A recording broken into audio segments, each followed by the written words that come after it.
Heads of state aspire to use luxury cars produced in their home countries. It's an unspoken rule for all official events, and everyone's abided by it for a very long time. The head of state's car isn't only a symbol of the nation's prosperity, it's a matter of national prestige.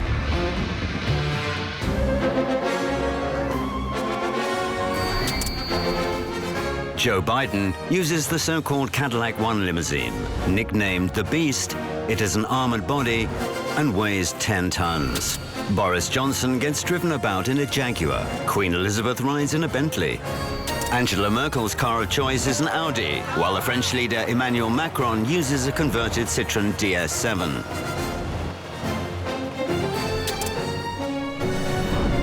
In Russia, this class of car was discontinued more than 20 years ago. It took 5 years to close the gap on the world car industry, from the drawing board to the first finished model. Meet Urus, Russian gold.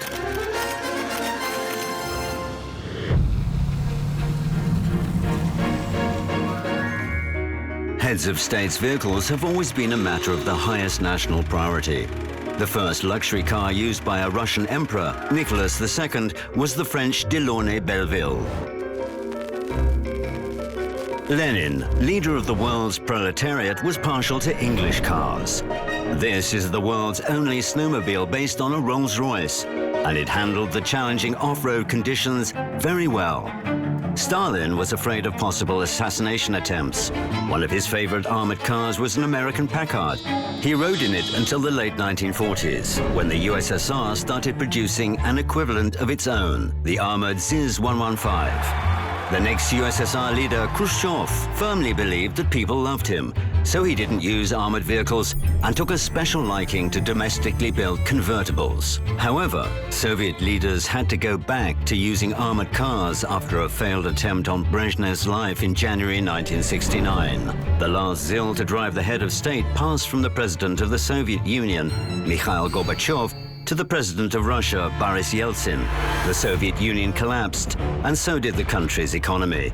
It was a heavy blow for all industries, and automobile manufacturing was no exception. So the president of Russia, Boris Yeltsin, chose a Mercedes. Initially, Vladimir Putin used the same, until all the necessary pieces of the puzzle came together in Russia. Funding, technology, and what's even more important, people who were capable of taking on such an ambitious project. Главный автор наш президент, который еще в 2012 году позвал министра промышленности и торговли и сказал, что пришло время создать свой собственный автомобиль на единой модульной платформе, что, собственно, и заложено было в концепции этого проекта. The so-called unified modular platform is a new line of luxury cars. Apart from a limo, it also includes a sedan, a minivan, and a convertible. These are configured to meet specific customer requirements, but share the same basic design. Задача была, чтобы машина имела потребительские свойства, которые удовлетворяют заказчика, гараж особого назначения, потому что там есть специфические свои свойства. Также, с другой стороны, этот автомобиль должен удовлетворять требованиям розничного потребителя, который на тот момент использовал автомобили люкс-класса. Это не просто автомобиль для первого лица. Это автомобиль, который дал жизнь целому модельному ряду, а самое главное, технологиям. The Cortege project was entrusted to the renowned NAMI Institute, which developed the very first Soviet automobile. But after perestroika, NAMI simply wasn't up to the task of taking on a project of such scope. 90-е годы это был провал, то есть все талантливые люди, они, кто уехал, кто занялся другими делами и уже не вернулся в свою любимую отрасль. Институт, он еще не умер, но еле-еле дышал. Средний возраст оборудования был, там, наверное, лет 40-50 станкам. Крыша текла. И тут вот такая задача – сделать Бентли, грубо говоря, вот в чистом поле практически. Здесь работало, я боюсь соврать, порядка 500-600 человек. Средний возраст их был сильно там за 60. Начав выполнять этот проект, мы начали одновременно с проектом строить команду. Мы людей искали среди опытных специалистов из советской школы. Некоторые не соглашались. Скепсиса было много в начале проекта. Другая история – это специалисты молодые, новые. Выясняли, на что человек способен. И таким образом команда формировалась. В институте собралась такая критичная масса людей, которые понимали, как сделать, и, главное, хотели сделать продукт. Мало кто знает, наверное, как вообще создается автомобиль. Все думают, что конструктор берет карандаш, да, кульман, и на кульмане начинает чертить первую деталь. На самом деле, все начинается с маркетинга, даже не с дизайна. Когда я пришел работать в НАМИ, подразделение маркетинга вообще отсутствовало как класс. За все предыдущее советское время они привыкли работать по техническому заданию. Кто-то дает ТЗ, они четко по ТЗ делают. А в данном случае ТЗ был такой: автомобиль должен быть востребован на рынке. И в маркетинге сейчас практикуется следующий подход. Находят целевую аудиторию, узнают у нее, что ей нужно. Маркетологи формируют задачу и передают это конструкторам, дизайнерам и всем другим. А любое движение, слишком далекое, без проверки у конечного потребителя, оно потом повлечет большие траты. Потребитель скажет: не, мне не нравится, нужно все откручивать назад. Это дорого и долго. The first challenge was to come up with a feature that would not only set the car apart from all the rest, but would serve as a clear reference to the country of its origin. Основным элементом была вот огромная решетка радиатора, и вокруг которой строился весь остальной дизайн. Идею мы подхватили у автомобиля ЗИС-110, первый автомобиль класса люкс, произведенный в Советском Союзе. Он был вдохновением для первых эскизов. Это был автомобиль с длинным носом, с длинным расстоянием престижа. Это расстояние от передней стойки до оси переднего колеса. Чем оно больше, тем автомобиль дороже, богаче, статуснее. Но дальше, когда началась работа уже с конструкторами, с инженерами, облик автомобиля начал меняться. Мы были, конечно, в ужасе. Получался какой-то такой несуразный какой-то бегемот. Потому что требования компоновки и требования соплатформенности, они портили пропорции.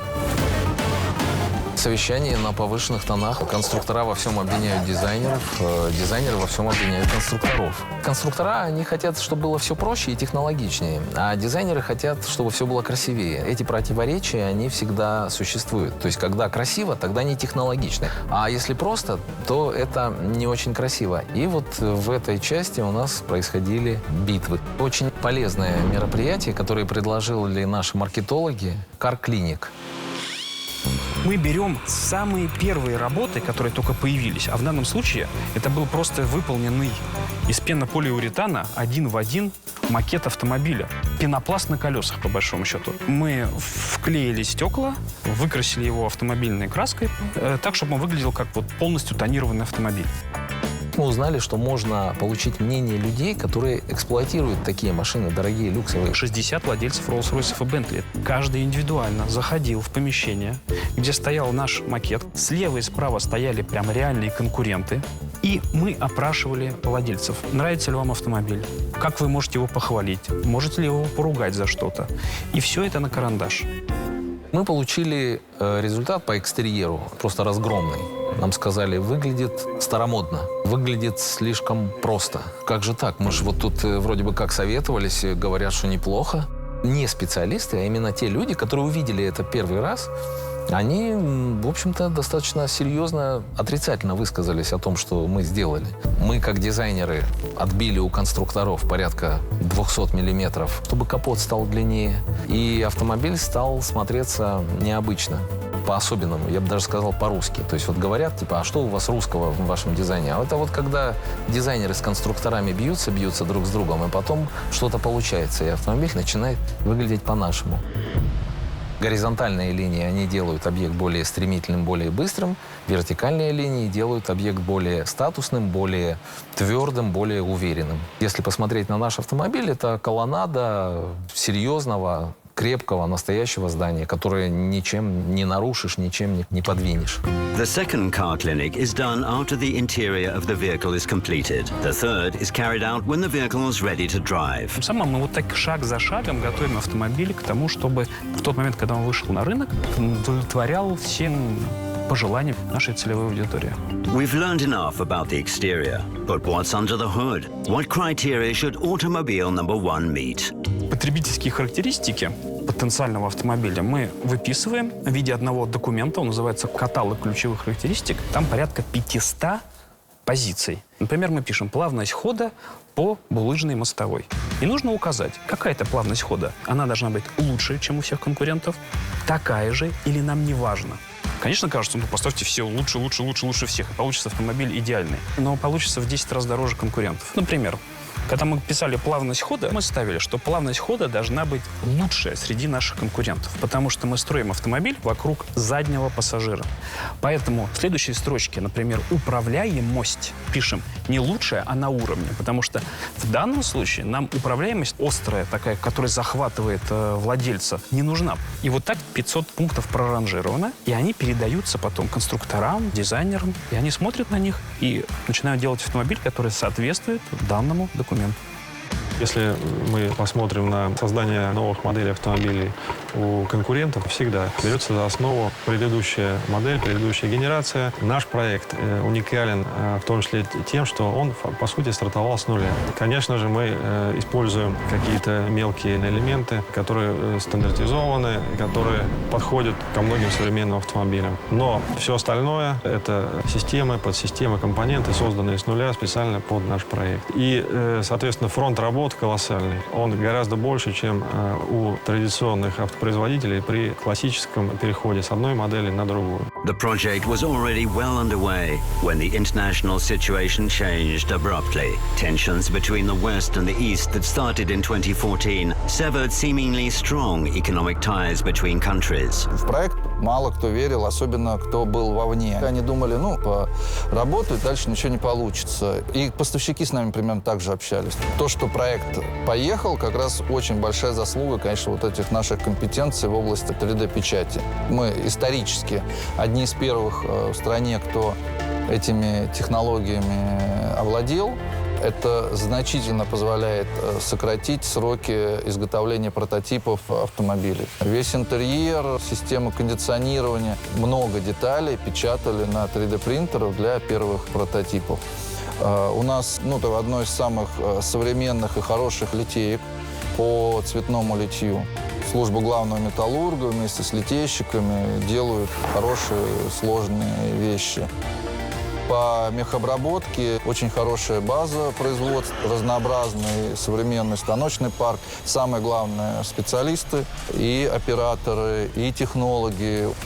Наверное, нету технологической задачи, которую я не могу решить. Мы, когда хотели посетить то ли Бентли, то ли Роллс, они нам отказали, сказали, что это конкуренты. Мы тоже заулыбались, но они действительно понимают, что ничто не стоит на месте. Да, вроде русские, делают какую-то машину, очень смешно, что у них там получится, но все развиваются, и если ты не будешь останавливаться, ты создашь продукт.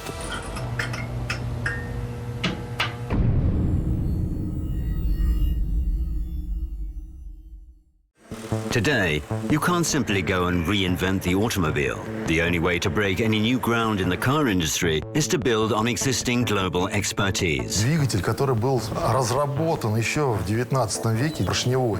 Всегда спрашивают, а что-то можно сделать-то? Что ж вы делаете целыми днями, годами, месяцами, десятилетиями?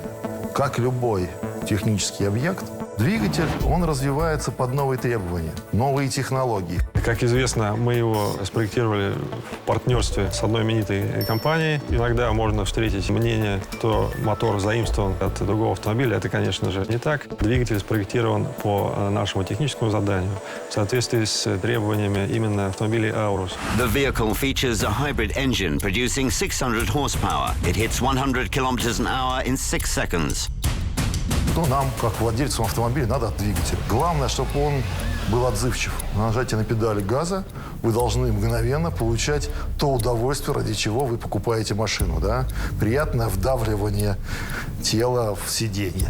Но при этом вы должны чувствовать звук.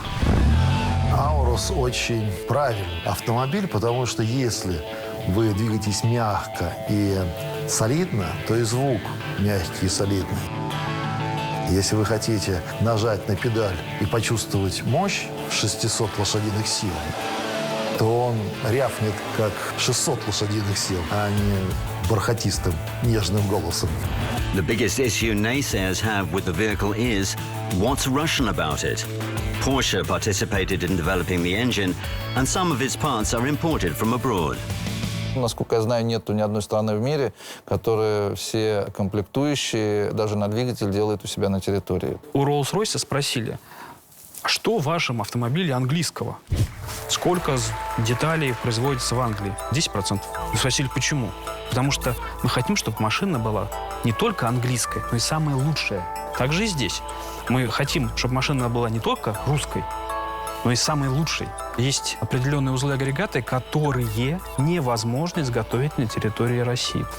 Но мы работаем над локализацией. Мы выходим на предприятие, они смотрят на это и говорят, окей, нам кажется это интересно, мы, освоим эту технологию для вас. Currently, some 50 Russian enterprises work on the Urus line of vehicles in locations from Moscow to Krasnoyarsk. Тот же КАМАЗ сейчас модернизирует свое литейное производство и осваивает литье, за которое в России никто не взялся. Русская кожа, Рязанский завод показали удивительный рост качества. Даже западные наши партнеры, они говорят, что уровень русской кожи, он на мировом уровне. There's fierce competition in this field, so every mishap is put under a magnifying glass. In 2011, when Barack Obama's limo was leaving the American embassy in Dublin, its undercarriage hit a ramp. Secret Service agents immediately brought a van to the scene, blocking the view for the crowd of onlookers. Мы учли этот момент, и клиренс нашего автомобиля порядка 20 сантиметров. То есть такого не произойдет. In 2017, Donald Trump's Cadillac didn't fit through the gates of the Royal Palace in Brussels. The doors and the vehicle's body were too thick because of all its protective upgrades. Trump had to walk, a blatant violation of security protocols. In 2020, PM Boris Johnson was in a crash when a protester blocked the path of his Jag. An escorting security vehicle slammed into the rear. Modern vehicles are crammed with electronics that help drivers react to any hazard on the road. Every small detail is accounted for. Это уже такое цифровое устройство на колесах.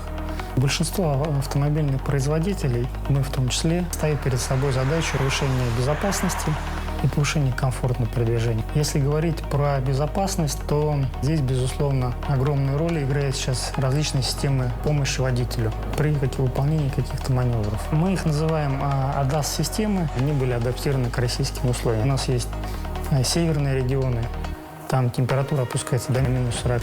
Когда дорожное полотно в снегу, и вот при таких достаточно сложных условиях наша система все равно распознает необходимый объект и водителю подсказывает о том, что сейчас есть на дорогу. Любой конструктор должен лично ощутить то, что он проектирует. То есть появление первых прототипов. Проводились многочисленные испытания на дорогах полигона. Машина, конечно, просит нажать на газ. Но у нас тут уже один водитель нажал на лимузине. Поставили отбойники в итоге, потому что забор не выдержал.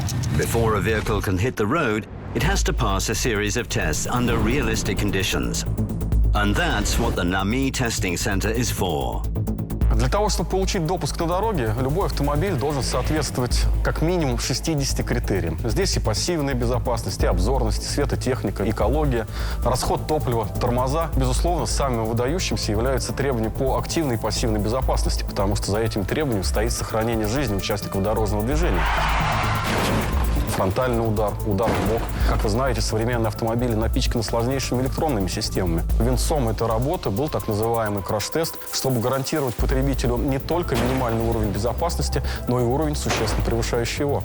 Так жалко, когда бьется на скорости автомобиль, просто сердце кровью обливается. Но тут ничего не поделаешь, мы обязательно обеспечиваем режим прохождения сертификации. Количество изменений по результатам испытаний нельзя сказать точно, но оно измеряется тысячами. Мы проверяем на специальных дорожных сооружениях, чтобы автомобиль не занесло, чтобы он тормозил с максимально коротким тормозным путем.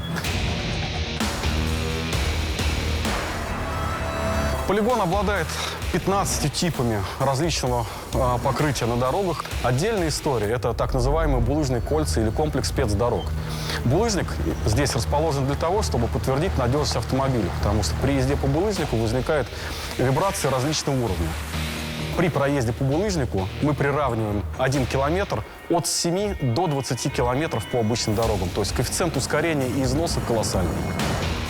Due to its armor, the Russian president's limousine is twice as heavy as the civilian model. It weighs in at 6.5 tons. Часть лимузина – это довольно сложный разговор. Любой автомобиль для первого лица обладает целым рядом специфических требований, которые мы просто не имеем права раскрывать. Но что касается гражданских свойств данного автомобиля, он проходил здесь же и наравне со всеми.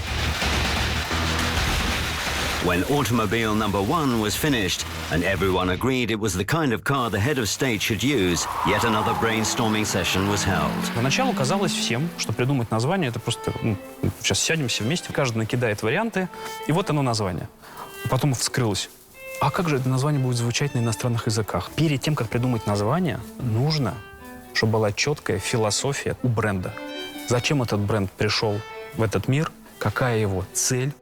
Долго думали, пришли к синтетическому названию, которое совместило в себе два других слова. Аурум – это золото, и рус – это обозначение России, которое общепринято в мировое.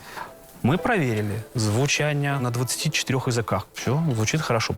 Создавая автомобиль, постоянно помнили о том, что у нас есть некая веха. Эту веху нельзя было перенести во времени. И чем ближе мы подходили к этому событию, тем напряженнее шла работа. Ключевая такая веха была это инаугурация, когда нужно было сдать автомобиль уже под заказчика. И видно было, как те же конструктора с горящими глазами не уходили со сборки, там ночевали вместе с нами. Мы на работе реально проводили там несколько ночей подряд, именно решая задачи. Когда ты за буквально несколько дней еще не уверен, что ты сможешь отдать автомобиль под инаугурацию. We're broadcasting live from Moscow, from the Kremlin, and all eyes are now on what's happening in the city center at the very heart of the Russian capital. In just a few minutes, Mr. Vladimir Putin will be sworn in as President of Russia. Ну, вот этот вот адреналин, это нацеленность, чтобы все-таки добить проблему, она не дает возможности мозгу расслабиться. Полет фантазии был такой, долго потом вспоминали разные идеи, которые предлагались для решения. Потом как-нибудь расскажем, что же было. Когда машина должна была первый раз поехать, это в день инаугурации, все на Ми, все в таком ожидании, ну это как пуск ракеты в космос, да, все стоят и смотрят, как она летит. Также мы смотрим, столько времени мы делали, столько сил, средств, энергии столько потрачено, и вот она должна поехать. Мы собрались в большом зале, вывели на экран прямую трансляцию инаугурации. Вспотели ладони, конечно, потому что все люди увидели эту машину вот полностью по-настоящему именно на инаугурации. Было переживание о мнении, что скажут. And I think by now, even the uninitiated will realize that the president has got into one unusual car. So, from this day on, May the 7th, 2018, Russia's head of state will be using a domestically manufactured motor car. И как она поехала, все начали аплодировать. Это был очень волнительный момент. Отслеживали каждый нюанс, как автомобиль выехал, как он повернул, как он движется. Конечно же, когда мы увидели, что это действие завершилось успешно, то это было большое удовлетворение, я думаю, у каждого из нас. Самое главное – это некая гордость, удовольствие от того, что теперь все увидели, что мы здесь делаем, что получилось, и вот как это выглядит, как едет, и как люди восхищаются тем, что получилось. Огромное чувство гордости за то, что автомобиль достоин нашей страны. С момента, когда была поставлена задача сделать автомобиль, до инаугурации президента, когда этот автомобиль впервые показали публике, прошло 5 лет. За 5 лет с нуля создать продукт – это очень быстро. Мы с поставщиками общаемся. Они по-другому относились до инаугурации и после. Если до этого мы просили, ну, поработайте с нами, ну, сделайте нам, то после инаугурации уже пошли письма, просим рассмотреть возможность поучаствовать в проекте. Совсем поменялось отношение наших партнеров. On May the 31st, 2021, mass production of Aurus vehicles began in Tatastan's Alabuga Special Economic Zone.